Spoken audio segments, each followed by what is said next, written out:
Hi, how's it going, everybody? Welcome to Cross Games, and today we're going to give you our year in review of 2014 and the best games, well, best and worst games of 2014.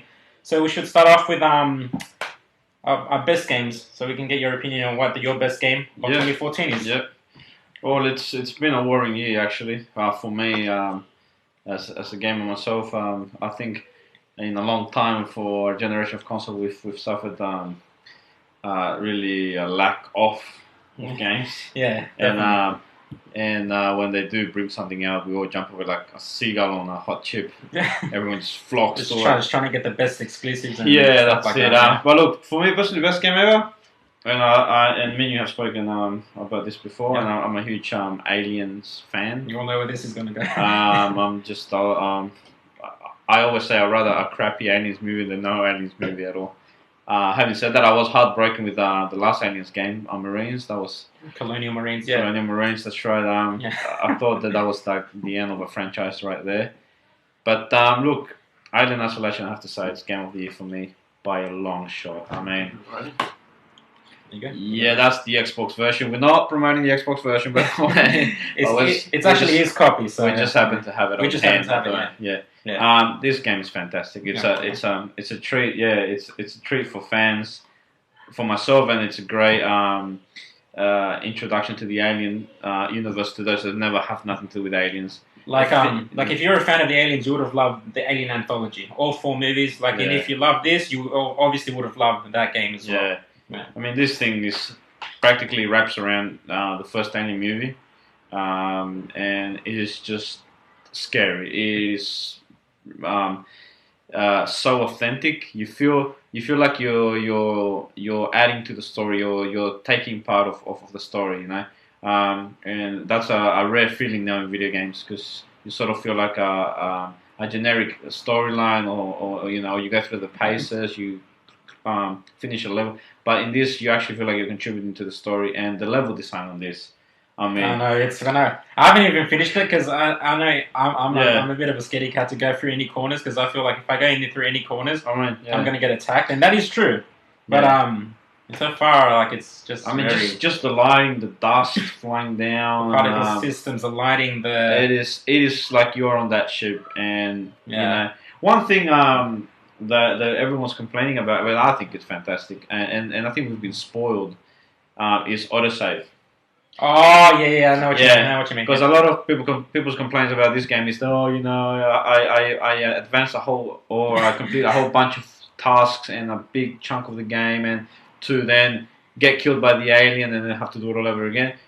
And I understand how that can be a bit annoying, but it adds to the oh my god, I need to get to the next save station now. Exactly, because when I was playing and my brother was watching me, I was saying, where's the next one? And I looked at the map. The point was here, and I had to go all the way over there with no save. And the save station was here. My last one I saved that was there, so I had to go here, there, hide into there, go backwards a bit, and it's just the whole thing. Yeah, I mean, but it's good. Just the whole hard stopping moments where like, you know, you're close to a safe station, but there's some aliens around. Yeah. So it's to it. I mean, I've got no complaints. It is annoying because you're used to that. You know, you straight away see the autosave and you yes. Yeah, that good old checkpoint that we're all addressed to. So anyway, that's my game, guys. That's I could not recommend it enough. I've played it obviously twice. by a developer who only worked on Total War. Good point. Yeah, a developer called Creative Assembly. This had so much doubt going in because of Colonial Marines. Everyone was saying that's not going to be able to recapture the alien magic, but it has. It's fantastic, and definitely. The only thing I do have a complaint, and it's probably like I'm a bit nitpicking here, is the alien. He's always walking on 2 legs, but I know, because I know in the alien mythology the alien is cross-human, so he has to walk upright. But it would have been nice to have seen him like slither through sometimes. It's sort of like combined with if you guys watch all 4 Alien movies, you see that how the behavior of the Alien Resurrection, how it just goes like that, slithers, and the running of Aliens 3. Yeah. So you're gonna. Although like in some levels, I don't want to ruin it for you, but in some levels, you have to hide through vents. Yeah. And he does have to slither through. Yeah. But that's the only time that you really enjoy seeing that. Apart from that, he's always on 2 feet, and it's not. I'm nitpicking, but it would be nice to have seen him slither all over the place. It's pretty much the cherry on top. That wasn't there, pretty much. But Yeah, all in look, all, it can be forgiven. I Yeah. mean, it can be forgiven. The storyline was unique. It was original. They didn't just port the game over. Sorry, Final Fantasy owners. oh dear. Yeah.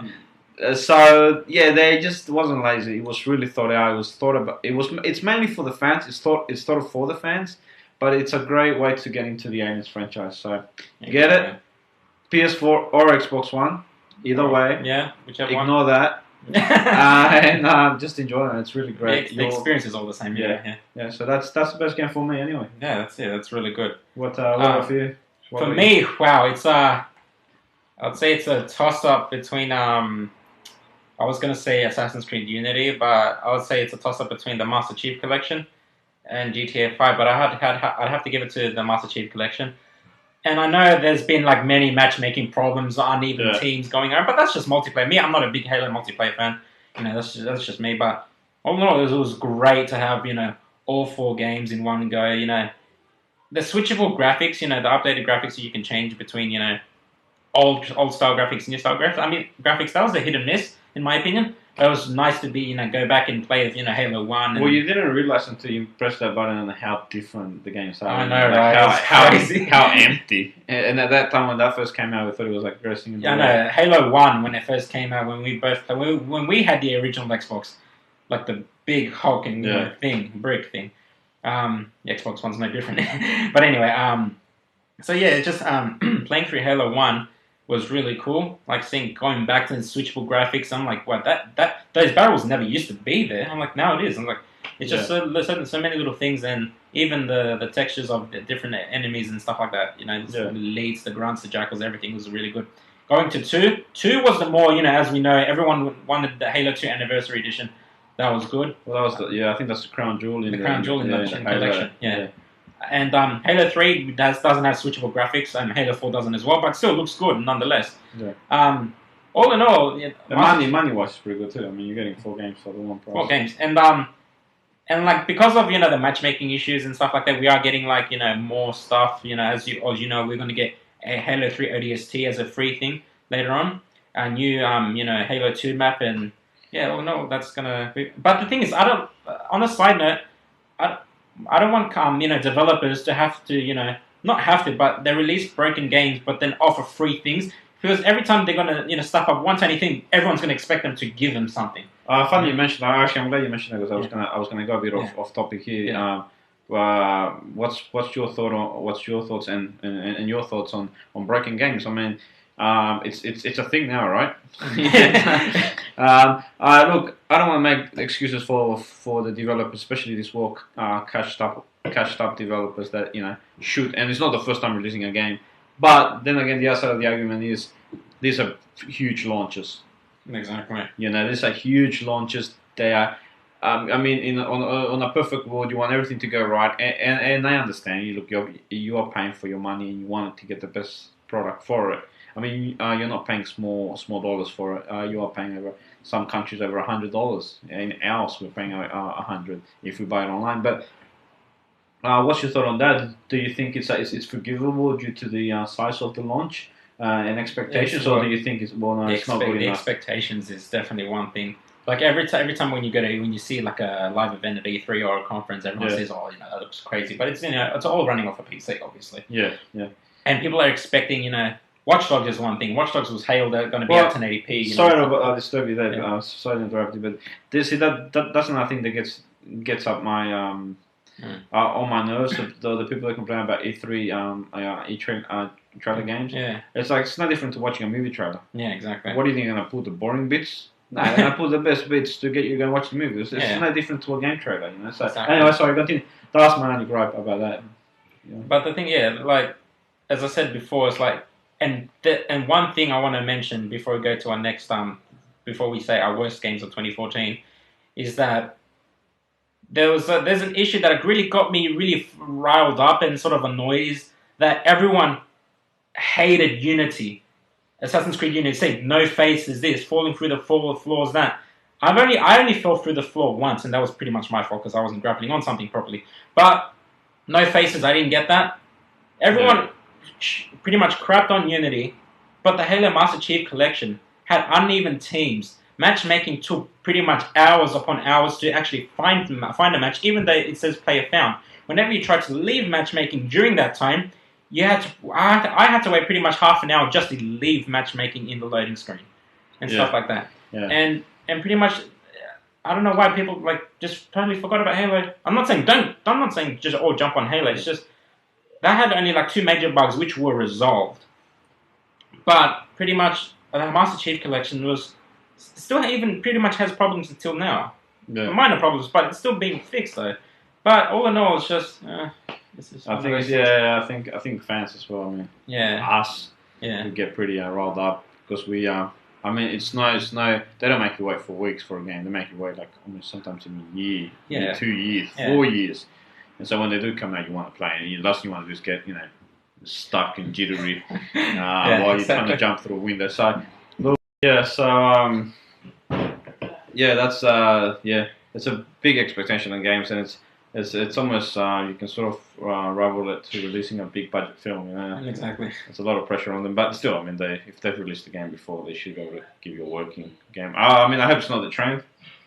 Where they. I find it kind of interesting that AAA titles and most really anticipated titles are like released with big bugs, but like those ones that you don't notice, people don't notice as much, don't have any bugs at all. Yeah. Pretty much. And but why is that? Give credit where credit's due, I mean. At least I know it doesn't justify them selling you a broken game and then giving you free stuff, but at least they're giving you free stuff. They could be a-holes and go, well, just wait until we fix it. And you're stuck with a broken game, so... Destiny. Yeah. Worst games. Coming up.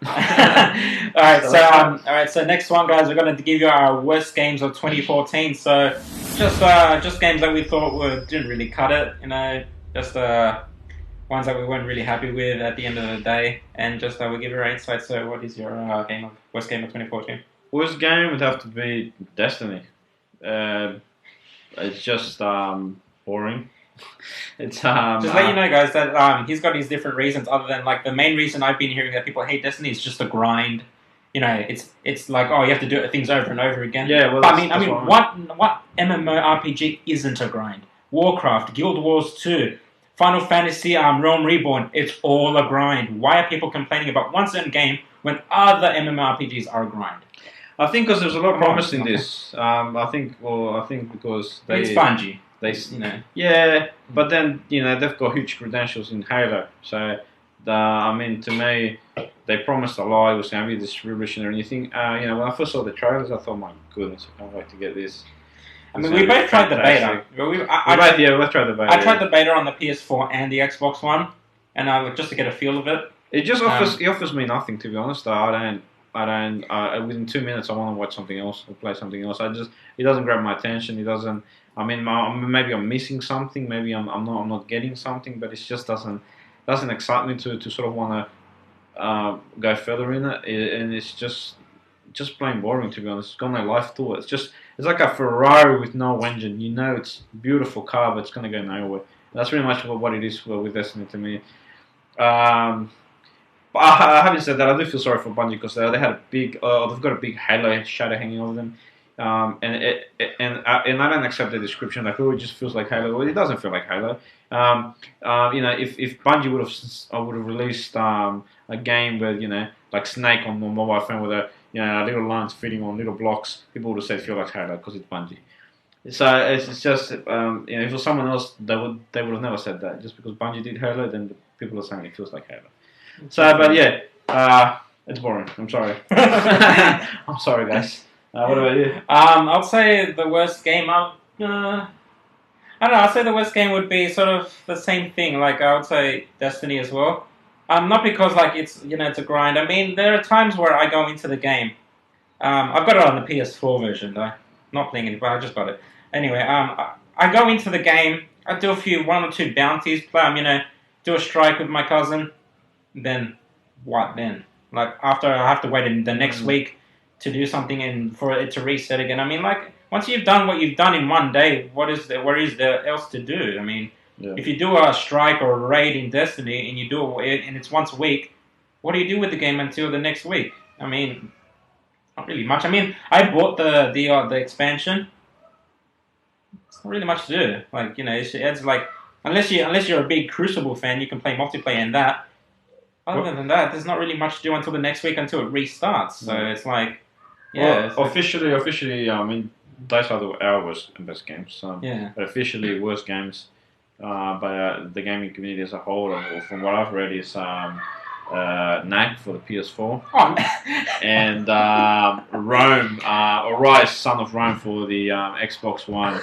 I mean, I got the game. I got it. Like, for me, like, everyone craps on it, but I kind of like it. It's a nice game. It's not a serious game. Like, we apologize for showing Knack on this show. Come on. No, it's like, the thing is, right, this game is pretty much to show, like, what the capability of the PS4 was in a game, like, aesthetic game like this, it's like your Spyro-esque sort of thing. Yeah. It was just a launch game. It's not, like, really, it's just, like, a little family, like, nice game to do, like, to play around with. Yeah. I thought it was pretty fun the way it was. It reminded me of playing Spyro and Jak and Daxter and All-Star and Crash Bandicoot as well. It had that sort of, like, aesthetic, like, you just went through one line. I'm sure it has its shining moments, but I can't wait for it to be on a discount bin so I can stop my door from swinging closed on windy days. Well, I'll just take this away from you. And also, I mean, Rise Son of Rome was panned as well. Actually, it was it was generic fighting. I mean, it was actually like in terms of graphics and all that. I like fighting as like a Roman gladiator or not Roman or whatever. But it was nice to play around. But that set the standard. Funny enough, that set the standard. What next generation game should look like. It was fantastic. The detail on the armor, on the environment, on the enemies, the formations. You also in one scene you sort of like land like D-Day. Like you jump off the ship and they do. I mean, it's fantastic, and it's not even full 1080p. I mean, this was at the start of the whole 1080p, 720p resolution scandal. Yeah, it was the start of the Xbox One when the Xbox One was averaging like 900, and that looked fantastic at that resolution. So you imagine if that game was native. I mean, depending on what kind of aesthetics art style you're going through and what sort of graphics you're going through, it depends on what game, because your game could look fantastically awesome at 720 and crap at 1080. So it's like they have to balance it out which resolution looks better on. So it's just the combat system was repetitive. It was a bit boring, but you could like the only thing that was pretty much different is that you could like customize your executions. Yeah. So you could. But that was great. That was like Mortal Kombat Fatality on a Roman game. I think it was. I always say this though to people, and not to defend Rome or anything like that, because by the way, I'm a huge God of War fan, just in case before you start going insane. But to me, it's no different the gaming, the fighting mechanics to God of War. Yeah. In God of War, there's only about 3 actions you can do and kill enemies, and it's repetitive. But it's the same thing, It's other than that, it's gorgeous, graphics fantastic. God of War 3 was the most best looking game. Well, that's it. But I mean, the fighting actions, it's always swing, hit, smash. So you do your fast attacks. You hold the Y or you hold triangle for the heavy attacks, and then you use your B or your circle button, and then you grab them. It's like your normal generic third person hack and slash, pretty much. Yeah. It's pretty much it there. Yeah. All right, guys. Let us know what your year was in 2014. If it was if you ended up playing board games instead of your console, because there was no games at all. Preferable. Or if you really got into it and that was everything you hoped it was. Yeah.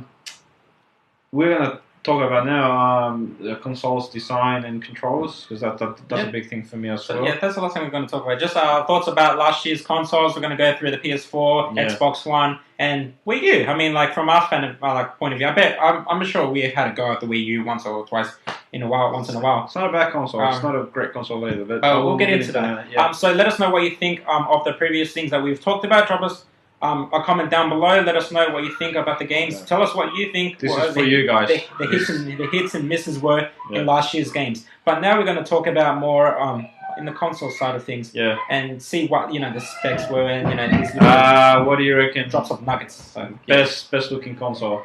I'd say best looking console. Well, I've got my Xbox One PS4 behind me, so you can't really see them. But anyway, I would say PS4. Not being a fanboy, but PS4 is like it's much more thinner. It's much more like that, italic, Yeah. and it goes like that. But yeah, it's just PS4 was like a nice sleek design. The weighed less than the Xbox One. Mm. And it's just a nice, it's a beautiful console to nonetheless to play with, and functionality is all the same. You got your touch button, lights up, makes it the unique sound. It got like that, and just the PS4 was like a really cool console to get for me. Same. I have to say same. PS4 is the sleek looking one, the thinner one that hasn't got a weight problem. Yeah. Um, I mean, like we're showing the PS4 menu. We're not fanboying. It's just that's the console I had on pretty much before the video. I'm happy to say that though. I mean, I don't care about looks for a console. It doesn't matter to me. You have to remember that once the console goes in your entertainment unit, it stays there forever. Yeah, it collects dust until you move. It disappears in the background. So I don't care if Microsoft or Sony release a triangle console or a sphere. I don't really care. To me, or a piece of paper that just says doesn't Xbox. Doesn't matter. And also think it's just with this obsession with thin and small, and we've gotten used to the mobile market that it's smaller now it's bigger and thinner. It started off as small and thin, now it's bigger and thin. And why should the consoles be any different? It doesn't matter. Yeah. The thing that worries me the most and that I care about the most is the controllers. Yeah. Period. Because that's what's going to be in your hand for 4, 5, 6 hours of gaming if you go on a binge. So that's what matters to me, the controller. And I have to say, and getting off topic a bit, Microsoft killed it this year. I'm sorry, but for my hands, the Xbox One controller just kills it. And it's just like we'll give our thoughts on the worst one. Like we know what the worst one's gonna be. Yeah. It's the Wii U. I mean, the Wii U. All I know is they only had one update the whole year, pretty much, and that was just to make your applications go from the screen onto the gamepad itself. Yeah. So Yeah. And so you just had the application go on the gamepad itself, and that was pretty much it. I mean, like you had your first party games, fair enough, but there's not really much to do. Like you had your Mario Kart, you had your Bayonetta 2, which I thought was okay. Yeah. And there's not really much there, to be honest. Like no third party stuff as much as far as we could see. It started off with bits and pieces, and then it's just like I know there's going to be a lot of Nintendo fans out there, and I do apologize, but the rehashing of games over and over. You might get your Mario's, your Zeldas, your the thing. like that, the thing is, I just don't understand Nintendo's thinking. I mean, the big thing for the Wii U is HD. Yeah, Mario in HD. Who cares? PlayStation 3 and 360 have been doing HD for 2 generations now. Yeah. How is that a selling point? That's only HD. I've got HD coming out of my ears. I've got TV HD. I've got movies in HD. I've got everything's HD. It's not a selling thing. Yeah, exactly. So I mean, if it was me, I would have dropped the 18. I think the 8 gig. The 8 gig Wii U is I think the lower entry level. And then I would have made the 32 gig Wii U the entry level, discontinued the 8 gig, and released a brand new powerful console that can compete with the PS4 and Xbox One at last year's E3. That's just me. If I was running Nintendo, there's no point having a weak console. And exactly. I mean it's not begging Nintendo. It's just that this whole I don't understand the selling point of family friendly games. Who the hell plays with their families? I've never sat around with my dad, brothers, sisters, everyone going, yeah, let's go. It doesn't happen. Stop saying family-friendly games. No one play. Last time I played that was Jenga. No one plays in the consoles. And even when me and you play online, that's online. We're at each other's different houses. We're not sitting next to each other going, it's great. We're playing over party chat.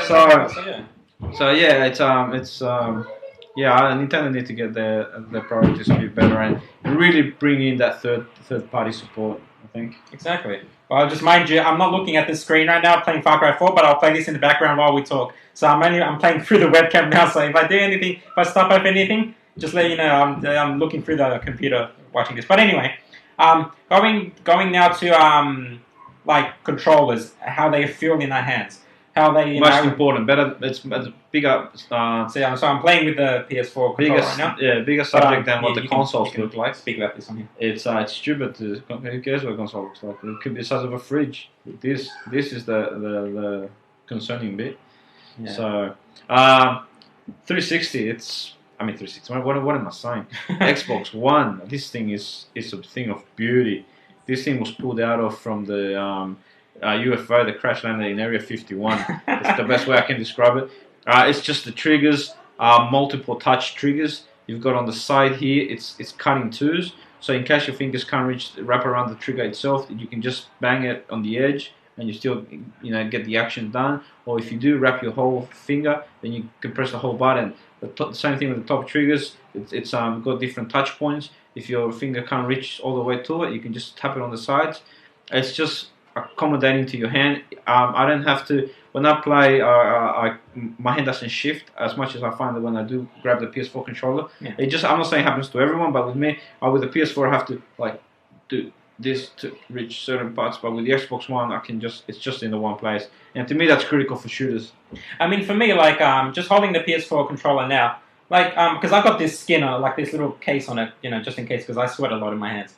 All in all, I feel like the PS4 is good, but I kind of would have I prefer the holding the Xbox One controller more, because I love the impulse triggers under the triggers, whenever it shakes, and different sort of things, and just the whole vibration thing is just crazy, when it comes to the controllers. But going to the Wii U controller, I feel that's the biggest, clunkiest tablet in the world.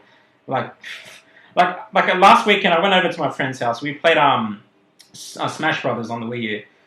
And I was holding the tablet, and he was using the nunchucks. And when I was using the tablet, I was like, okay, where do I look? Do I look down here? I was like this. Wait. You can't help but look. I couldn't look. I was getting distracted from the screen down there, and the screen on the TV. So, and even though it's a convenient thing to do, just look around, you look up there, then you can look down there. But it kind of defeats the purpose. If you rather look at one, why would you want to look at the other one? Right. But it was. It's also cool. Too. It's not. I mean, it would have been good if it was mobile. You can take it. I think it is. My friend told me. But once you leave that area from the Wii U, doesn't it not disconnect? I'm not sure about that. Guys, tell us in the comment section if you've experienced if you go into your room while the Wii U's on in the lounge room and how far it goes. And it must have a distance limit. Probably before it disconnects from the console. I don't think you can take it on the train with you or to school or uni or whatever it is that you go. And also, too, I mean, it is an awkward controller for me anyway. I know a lot of people make the arguments great, but I mean, it's just, to me, they try to cash in on the whole tablet craze. Everyone's peaking with tablets. The newest thing was tablets, and they've said, right, let's give them the best of two worlds. Let's give them a console and a tablet. Amazing. But it didn't catch on. Unfortunately, no. Yeah. It's I didn't feel I thought at one point I was thinking of getting the Wii U, and I was like, hey, everybody, I said to my friends, hey guys, should I get a Wii U? They're like, I was like, okay. Well, it's a neat console. I mean, it's fun. It's fun for the kids. Much. I mean, for us gamers, we prefer the fast pace, run people down or whatever type of game comes out. But it's just we want to be gripped. It's a stripped down console, and I mean that's not taken away from Nintendo. We're not bagging them. Nintendo were the pioneers of gaming back in the day. Exactly. So I mean, I go back to the Super Nintendo. Look how great that was. Exactly. Yeah, look, we're not bagging them. We're just saying that they really missed on this one.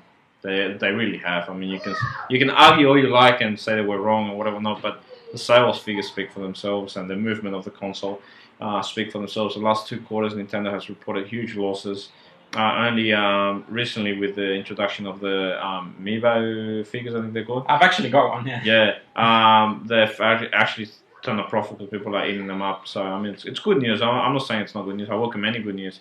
But they really missed the mark on this one, and we'll be keen to see if something happens next E3, if any alterations, new version Wii U's, maybe even a new console. I doubt it's too early in its life, but who knows? Exactly. I guess that's pretty much it of our topics today. So guys, leave us a comment down below, like this video, and tell us what you think about your worst games, what sort of specs you like in the consoles themselves, what sort of features you didn't like, and about the controllers, or what you liked and what you disliked about each controller and each platform that pretty much grazed and came through in 2014. Yeah. So let us know what you think. Subscribe, like, share this video, and let us know what you think. Thanks, guys, for watching. Yeah, thanks a lot too. Thank you for the support as well, for the views. And don't forget to watch the previous videos too. For the likes and for everything else. We appreciate the support and the obsession you guys have with our channel and the rabid following that it now has. So thank you for that. I appreciate it. Have a good time gaming. Thank you.